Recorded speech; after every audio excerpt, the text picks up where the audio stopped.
മണ്ണ് അത്രമേൽ വീര്യമുള്ളതാണെന്നും അവിടെ ഒരു സാമ്രാജ്യം പണിയണമെന്നും അദ്ദേഹം ഉപദേശിച്ചു. അങ്ങനെയാണ് വിജയനഗര സാമ്രാജ്യം സ്ഥാപിതമായത്. ഹംപിയുടെ പഴയ പേര് പമ്പാക്ഷേത്രം എന്നായിരുന്നു. ബ്രഹ്മാവിന്റെ പുത്രിയായ പമ്പാദേവി ശിവനെ ഭർത്താവായി ലഭിക്കാനായി തപസ് ചെയ്ത സ്ഥലമാണിതെന്ന് വിശ്വസിക്കപ്പെടുന്നു. പമ്പാദേവിയുടെ തപസ്സിൽ സംപ്രീതനായ ശിവൻ ദേവിയെ വിവാഹം കഴിച്ചു. പമ്പ എന്ന പേര് കന്നഡയിൽ ഹംപെ ആയി മാറുകയും പിന്നീട് അത് ഹംപി എന്നറിയപ്പെടുകയും ചെയ്തു. ഹംപിയിലെ വാസ്തുവിദ്യ ദ്രാവിഡ ശൈലിയുടെ ഉത്തമ ഉദാഹരണമാണ്. ഹംപിയിലെ ഏറ്റവും പഴക്കമേറിയതും ഇപ്പോഴും ആരാധന നടക്കുന്നതുമായ ക്ഷേത്രമാണ് വിരൂപാക്ഷ ക്ഷേത്രം.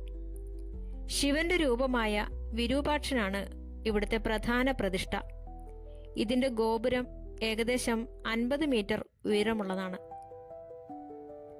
ഹംപിയിലെ വാസ്തുവിദ്യയുടെ വിസ്മയമാണ് വിട്ടല ക്ഷേത്രം. ഇവിടുത്തെ കല്ല് രഥം ലോക പ്രശസ്തമാണ്. കൂടാതെ തട്ടിയാൽ സംഗീതം പുറപ്പെടുവിക്കുന്ന സപ്തസ്വര തൂണുകളും ഇവിടെ കാണാം. വിജയനഗര രാജാക്കന്മാർ ഉത്സവങ്ങൾ ആഘോഷിച്ചിരുന്ന കൂറ്റൻ കൽത്തറയാണ് മഹാനവമി ദിബ്ബ. സൂര്യോദയവും സൂര്യാസ്തമയവും കാണാൻ ഏറ്റവും അനുയോജ്യമായ സ്ഥലമാണ് ഹേമകൂട പർവ്വതം.